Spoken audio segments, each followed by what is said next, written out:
We playing basketball. We love that basketball. Best basketball in the city. You know where to find it at? No. Down at the Goodman League. The Goodman League? You haven't been down there, have you? I've never heard of the Goodman League. You in D.C., you got to go down there. Well, what's so great about it? The basketball, the cookout atmosphere, and then that man on the mic. And who is that? Miles Rawls. The commissioner. That be me, Veronica. Greg, thanks for having me. Moving up in the world, I'm on the Veronica Harris Show. Y'all see that? And you know what? The commissioner, he has said it all.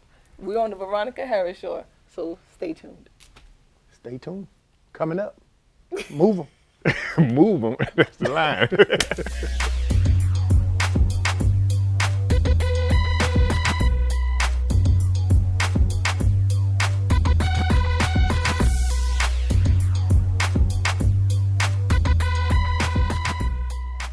Veronica, Yes. Today's show, you're in for a treat. We got a true Washingtonian. You could say a legend. Stop swiveling. Oh, my fault. You could say a legend. All right. Graduated from Ballou High School. Went on to the military, came back, and has done a whole lot for the city, especially in the realm of basketball. Okay. All right. You might be driving down Suitland Parkway and see a big old crowd, cars lined up on the side of the highway. It's to come see the Goodman League. The Goodman League. Yeah, the number one summer league in the country. And we got a lot of pros down there, but I don't think it's for the pros. It's actually they coming to see this guy, Miles Rawls. Okay. Miles, welcome to the show. Thank you, sir. Thank you, Greg. Thanks, Veronica, for having me. Oh no, but thank you Now, for Veronica, being here. now, the reason why I say, Okay. So wait, better than the Kenner League? Better than oh man, it's better than the Kennedy. better than the Rucker? Better than the right, better than Rucker. But they say it's the number one league right now, and I believe it is. I played in a few times. And when I tell you They let you win? that it's a lot to do with Miles. Miles commentates. Oh! And his Okay. commentary is hilarious. Do we I hope we have some like audio of you doing like what do you I say? ain't Like get that audio. Greg ain't hook you up. You gotta go to YouTube. Then. You gotta Go- go to go- you gotta go to the Goodman League YouTube. we gonna find some, but what is it that you say? Like, what is it the comment? Because I know at the Rucker, the EBC League, they got a guy that be commentating and stuff like that. Is he better than? His stuff and my stuff different. He just run up and down the court, talking different trash to people. I do actual commentary. Yeah, he's play talking by about the play, game. Oh, okay. And then I mix the comedy in there with it. And it's all natural, nothing scripted, all natural. Well, But you that's get how we are. actual play-by-play, Yeah. with in-game play-by-play, and then the comedy in between. So Well, you get 2 for 1. Okay, well you fit in right here because that's what we not scripted. The comedy comes in, it's just natural. Hey, there you go. But anyway, hold on. So, all right, but the Goodman League is not your only thing. You do other stuff. I mean, you have like a regular. I always call it the other Clark Kent. What is it that you do? I do the Goodman League give me the platform to do a lot of stuff as far as giving back to the community and the city. My community is first. I wear that on my sleeve. So I do I have the nonprofit with the Goodman League. I do the Thanksgiving baskets for the neighborhood and outside entities that I partner with, other nonprofits. I do that through Ransom Miller, the CEO of Project Give Back. I don't know if you're familiar with Ransom. No, I haven't heard of He's a good guy to have on. So that allowed me to do the clothing drive, the toy drive, turkey drive, and just giving back. Got the ability to give back, so it's in my blood, it's in my heart, so that's what I do. Now the Goodman League, for those of you that don't know, the Goodman League started back in 1977. 77. And it yep. was called what? The Berry Farms Community League. The Berry Farms Community League. it And was- then when did it become the Goodman League? When I took over in '96, after I got out of the military, Pap, nicknamed Pap, George Goodman, he was tragically killed, mistaken identity, so I dedicated the league to him in, I think, 2000. Changed it to the Goodman League. Now the Goodman League, we say is the number one league. Okay. Now talk to us about like what makes it the number one league? Like is it just high school players? Like who comes? Why is everybody coming to the Goodman League? I think it's the whole the cookout atmosphere, the commentary, as Greg mentioned, then the comedy, the setup, because it's like a family reunion. You got the court chairs, lawn chairs around the court. back then it was just us when it was Berry Farm League. No outsiders. Back then, couldn't come Well, to Berry see, Farm unless you lived there, bro. It's like what I'm about to say. Because Berry Farm, that's Southeast DC. And listen, DC has had a checkered past, but those of us who are from DC, we love DC. We love all parts. But I know some places, Berry Farm, what? Yeah, that was one back then. It was like that. So Like you just didn't walk up in Berry Farms. Oh, no. Unless you were from Berry Farm. no, you're right. So How'd you get in? I just want to keep trying to figure out how you got in. And Miles will correct me if I'm wrong. I believe the league grew as we had some great players that didn't go professional, like Kurt Smith, Lonnie Harrell, Greg Jones, played in the Urbo Coalition and that sort of thing. And then we had players like Kevin Durant from the area going pro and that sort of thing. And in the summertime, everybody was looking for the best bump. So you had to go find where Kurt, Lonnie, some of the greater players were playing. And, some of the pro players was coming down to, play Berry Farms. And Arenas was coming down, and Durant, of course. I got in because my friend played, and, they put a little team together. And really quickly, if Miles don't know you, you're the no-name guy. Shot by the no-name guy.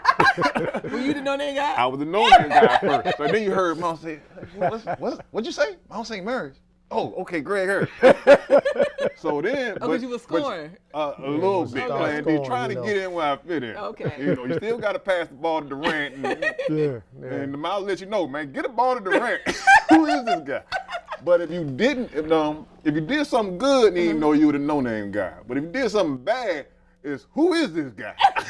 yeah, that went with it. And then when the league, when I started letting the outsiders in, the talent that we had at Berry Farm started to deteriorate. So I opened it up to outside teams to come in and play. So that's when different people started coming, and we were rocking back then before Arenas and them. We had our own talent, like Greg mentioned. Greg, Lonnie, Moochie, Sherman, Moulton. I mean, we were loaded down there. It was packed. They think it started getting packed when Arenas and them was playing. No, we were packed down there long before Arenas and them started coming. Arenas started bringing the pro players. He used to bring the Wizards every day almost. I never seen a pro guy play in an outdoor league that much, but he loved it. So that got the lights, cameras, action. They don't follow you until a star come down there, and then the news come, and here come the papers and all of that stuff. So here come the radio stations, all the stuff that I was trying to get done when it was just us. But you know how that goes, when it's... Well, now that you have the pros and it's not just us, it's other people involved, do you feel like some of the family feel, that DC feel, has that kind of gone away? Because now y'all gone Hollywood. No, we don't. We still got... My thing with it is the players that's not pros, because the pros don't play down there all the time. In fact, very rarely now, because they don't want to play outside, or they don't want to... But they go run up to the Dykeman and play. My surface is way better, much better than Dykeman's surface. But that's, Nike take their players and they take them in those little leagues in New York, because that's their baby up in New York. So when the guys call and ask me, hey, what pros playing? It irritates me, because my league is not based on, well, if they want to come and play, I'm sanctioned for them. But if they don't, my seats, my bleachers are still packed with regular players, local talent, high school, guys trying to get overseas and things of that nature. So I don't worry about the pros no more. If they come, they come. If they don't, they don't. You see that? Now, you say it's always packed. Is it an admission cost? No, it's free right there at Berry Farm dwelling. Free? That's what if it's for free, it's for me. You're getting comedy. You're getting comedy and basketball. Cookout. It is what it is down there. It's raw. Greg tell you, it's raw. But it's the best, and it's a safe haven. So back to your point where you were saying Berry Farms, luckily I've made that into, not only me, the people, the fans make it the #1 league, the players, and so the streets say that, not me. That comes from Street Smith magazine, and so I took my brand and we started playing like Drew League. We had a home and away series, the Dykeman League, and started getting them different leagues to come down and play in Berry Farm. We're doing stuff with Red Bull. That Red Bull would never thought of coming in a neighborhood to hold their 3-on-3 tournaments. So they bring in people from all over the world in the Berry Farms at the BF Coliseum, as I call it, to host their 3-on-3 tournaments. Wow, that is really awesome. Well, we are, need to gonna take a break. But when we come back, we want to hear some war stories, because people that watch the show, they like our guests, but especially when it comes to the basketball players, they want to hear the war stories. Well, they gonna get some war stories. So we're gonna tell you some war. We're gonna get some war stories. We're gonna keep it real. Hey, public access. Keep it clean. Keep it clean, but real. Keep it real. Yeah. All right. Well, I'm looking forward to it. I guess you looking forward to it? Oh, naturally. Okay, well, we will be right back with more Miles Rawls from the Goodman League.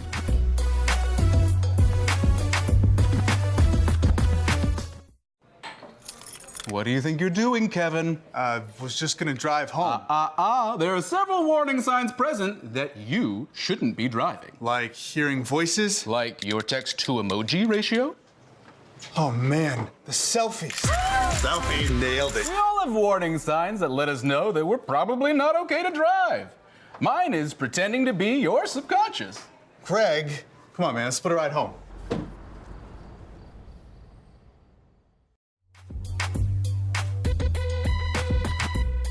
Hey, and we are back. We're back here with Miles Rawls, who is, you the director? Commissioner. Commissioner. I want to be a commissioner. Commissioner, play-by-play, commentator, and slash comedian.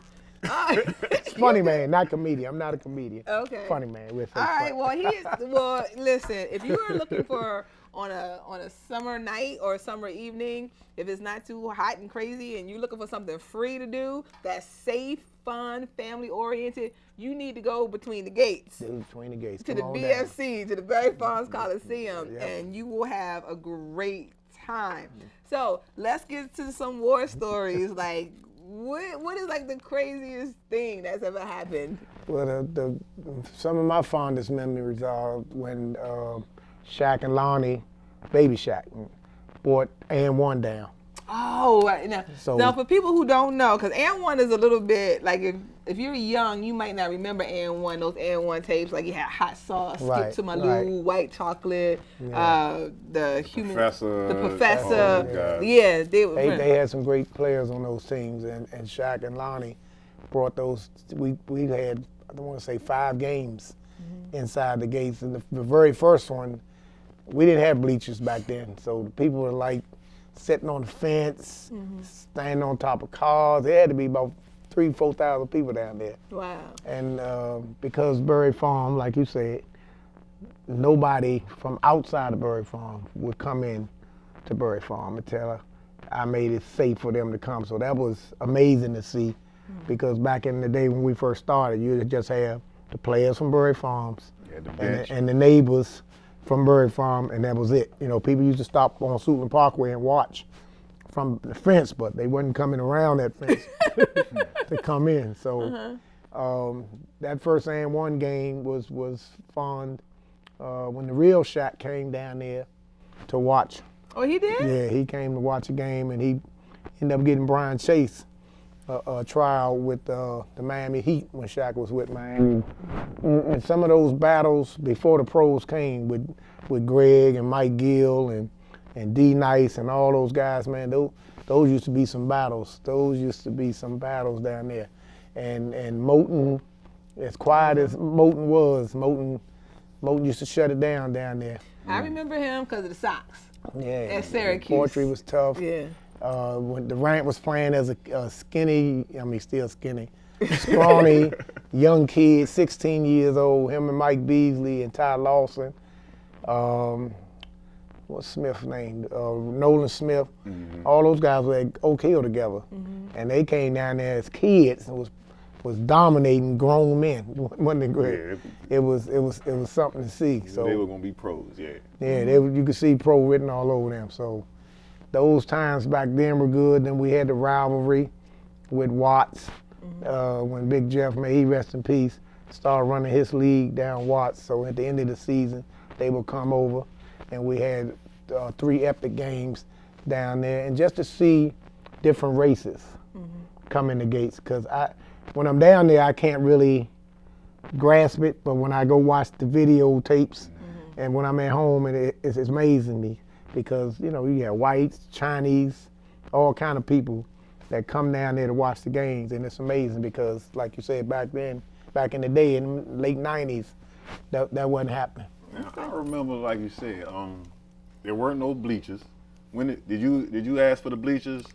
Well, when Gilbert got there, we had the metal backboards, and then he asked me, "Hey man, what can I do for that?" I said, "I need some fiberglass backboards." So he bought 4 sets of fiberglass backboards. Gilbert Arenas? No, Gil nice. He was good. Yeah, Agent Agent Zero. Agent Zero. He gave back, and then the bleachers, Fenty gave me, but they were small bleachers. So then here comes Nike in the '90s. I think I've been with Nike since 2007. Okay. Yeah, Nike is my sponsor. So Nike sponsors a Nike Goodman. sponsors the Goodman. They provide the uniforms, and they were like, "Hey, they redid the courts, some bleachers, but now I got those stadium-sized bleachers because Nike had this big event called the Nike World Basketball Festival that they were going to do over at the Armory, and my rep was like, I said, man, you can do this over here. I need, if I'm the #1 summer league, I need bleachers. We standing because the city wasn't giving us jack. And I'm calling a spade a spade. City didn't give us jack. So Nike got the setup the way it is now. So, and Red Bull sponsor. So it took a while, but. Your stories. Hold on. Now, about a year ago, or was it maybe 2? You ranked the best 50 from down there. Yeah, 2 years ago. That I was did you the top ranking, 20. or was it a panel, or? We had a panel we had a little meeting at a little eating spot, but at the end of the day, It was you. You was like, I'm the commissioner. I'm the commissioner. I make the call. You had a lot of people hot. that's why I said we're gonna keep it real, and they wasn't supposed to make it. And those ones that were hot, that thought they were supposed to make it, like Sweat, and those guys, they wasn't supposed to make that list. You keep it real. So who was? Now, was it in order or was it just top? No, 20? it wasn't in order. But from what I've seen, what I witnessed, because I'm there every game. Yeah. But like I said, we had this panel, we in there, and everybody going over these names. For the most part, we had the same people. But it was about. I thought Mick Hype should have been on there. You know Mick Hype? Yeah. I thought Mick. Hype. Yeah, Hype. I thought Mick should have been in that top 20, and I left him off, and I felt kind of bad, but I stuck with it. He ended up getting a jacket. I got a jacket made for him. You had jackets? Yeah, I had Hall of Fame jackets made by wow. shooters. Yep, top 20 jackets made by shooters, and we had the same, maybe 5 people or so off. But at the end of the day, I told the guys, don't go to Greg, don't go to Veronica. I chose the 20 people because I'm down here watching y'all. So if you don't agree with it, it is what it is. So now, who do you think was the best down there, and who squared off? Who you saw square off and was like, man, that's the best game I've seen down here? Well, when G. Jones was coming, everybody was ducking G. Jones. Let me keep it 100. Who's that, Greg Must Jones? see Greg TV. Jones. We had his daughter on the Yeah. show. Yeah. G. Jones, they was ducking People D. say Jones. he was good. Yeah, he was tough. He went to West Virginia. He was tough. And Tutu was good too, because Tutu could play both ends. And then D. Nice and them. Trouble was trouble. Kurt Smith, he was trouble back there. He was who he was. But when Shaq, because they said Shaq didn't even play in high school, like Baby rode Shaq? the bench, Baby Shaq. Okay. Yeah. And he just hit the surface and just when he got with and one, he was getting 40 a game down there, easy. So speaking of the 40 game, they always talk about the night Mike scored double nickel at the Garden and, stuff like that. Or now Devin Booker scored 70 in the game and the night Right. Kobe scored, 80? 81 against 81. Who has scored who has the scored the most at? Durant scored 62. That was an epic game. That's one of the most watched YouTube games on YouTube. It was Kevin Durant, a guy named Gerald Brown. I named him P because he had to, can I say that on there? You already said You it. already said it now. I nicknamed him that because he had the mohawk, right? When P. Diddy did the mohawk, and then his game was Not to be confused with the other P. Not, Diddy. his game was like that. So, crapping on people. So I named him that. So he had like 40. Him and Durant was going like almost a whole half back and forth. It was epic. It was packed down there, and Durant ended up scoring 62, and he scored 46. And that's the most watched Goodman League game that's on YouTube. Now, what's the funniest thing that's ever happened? Like the fun that just had, that maybe while you were commentating, you just had to fall out the chair, like, I can't, I'm done. Well, SpongeBob, Andrew Washington, AKA SpongeBob, when I named him that, he actually looks just like the character. So he was shooting, and it just popped up, SpongeBob. And he was shooting free throws, and I called him SpongeBob, and they just fell out, because I was like, what's everybody laughing at? So then they showed me the picture, man, this joker looked just like SpongeBob. They don't even call guys down there their regular names no more once they get a name and it stick. So it's that duel, and one of my buddies, we used to joke all the time, like in between timeouts. We used to like go in the crowd and just cut up down there, but his name Terry. He passed, but you never know. It's just whatever, what you see is what you get. Everything. Definitely. I think one time, y'all had people come and dance like on the timeout. So y'all have entertainment. We do the So You Think You Can Dance. Not like I said, not scripted, Veronica, because people just come out. It's raw. Greg will tell you, it's even better now. And when the music playing, the DJ cranking, you might see a scarecrow come out of the stands, and then a guy go out there, and then they had a little. It's great. It makes it a whole lot. Yo, this should be like reality TV. That's what it is down there. To be honest with you, reality basketball TV. Mm-hmm. Well, we about to come up against another break. So I'm gonna talk about, I think I'm gonna have to take a trip. I'm gonna get my little phone, and I'm just gonna have to, do my man on the street. We're gonna get you down Woman there, on the street thing, because this is just too much fun. Veronica has said it right here. We are now the official media for the Goodman League. There it is. There it is. And Miles, he endorses us. That's right. I approve this message. We'll be right back.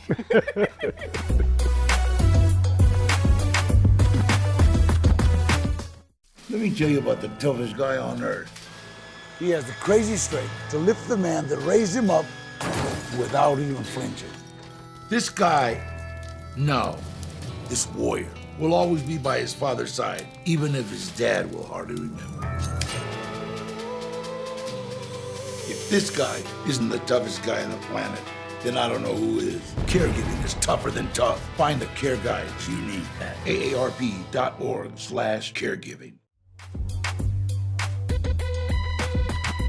We are back with our guest, Miles Rawls, who is the commissioner of the Goodman League at Berry Farm Between the Gates. And I don't know if hopefully you've been checking out the show, the whole show, and like, I'm just like laughing because you are like a national treasure for Washington, D.C. Like, you know how D.C. we have Chuck Brown, we got Go-Go, we got, our different areas. We got Miles Rawls here. Goodman League, so we in there. But speaking of which, Miles Rawls, you had a Miles Rawls Day. Yes, Trayon White, council member for Ward 8. We was doing a nonprofit thing at Kramer, taking the kids to the movies to see Black Panther. So I told his assistant, I said, hey man, you tell Trayon that I don't want no roses while I'm dead. I want my roses while I'm living. I said, so you tell Trayon I've been doing this a long time. I said, so Miles Rawls Day sounds pretty good to me. I said, how that sound to you? I told Jimmy Jenkins that. And he said, I'm gonna run it past him. And he texted him in there, and Trey hit him back and said, oh, that sounds good to me. So that happened at Miles Rawls. First annual Miles Rawls Day was May 29th of this year. Wow. So we're gonna do that every opening day. Next year? From here on out.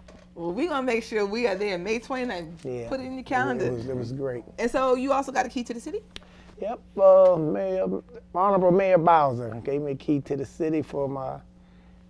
back then it was 21 years of community service. We went to school together. We played on the same basketball team, CYO team. Okay, yeah, she gave me the key to the city, so those were two real instrumental days for doing what I'm doing and for the Goodman League and for the city. Because you do a lot for the community.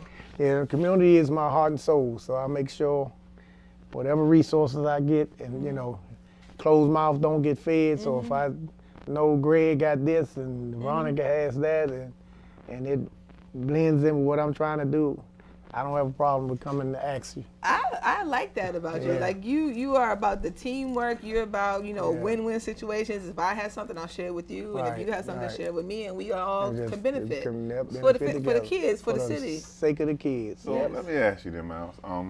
And by the way, so all you need, you got a day, you got the key, and all you need is a street named after you now. Hey, that's in the making. But I already told him the alley got to be. If Chuck Brown can get an alley, I can get an alley. Well, you gonna have a little memorial? Because you know they have a statue over there by Woodbridge Library. That park over there, you gonna get one too? I don't know about the statue, but that Miles Rawls way coming up to the basketball court, I'm putting pressure on you. You are not shy about asking for what you want. No. Give it to me where I can see it.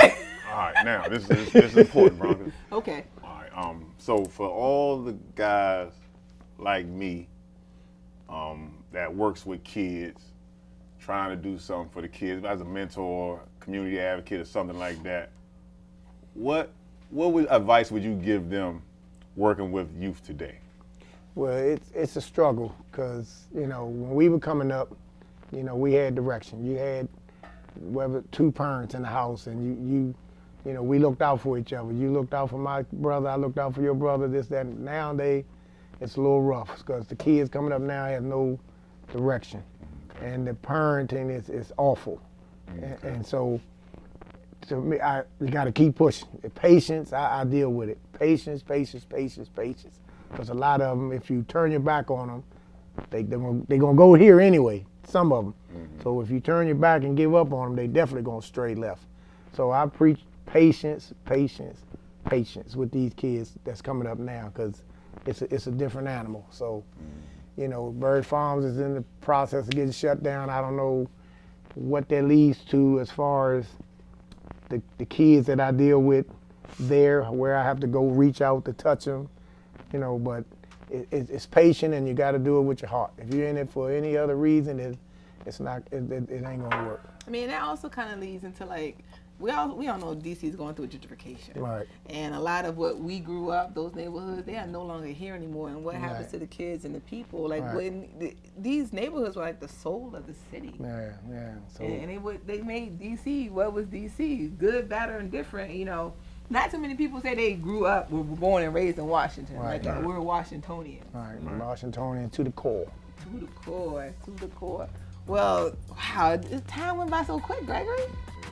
We just I want to hear more stories. And I want to give some more advice, but we're out of time because you talk too long, Veronica. All right, again, we'd like to thank our guest, Mr. Miles Rawls. And he approved us as we are the official media.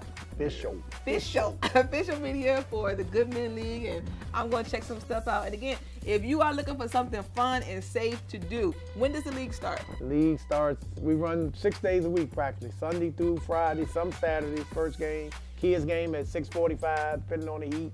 And then we have 2 adult games after that. And they can find you on Facebook. GoodmanLeagueLive.com, Facebook, Twitter, and find IG. It. Find and I'm there. just look up and come on out. It's free. Listen to the comedy. Look at some good basketball and just enjoy life. Enjoy your life. So enjoy your life. 4 hours a day. Can't beat it. Thank you for watching the Veronica Harris Show.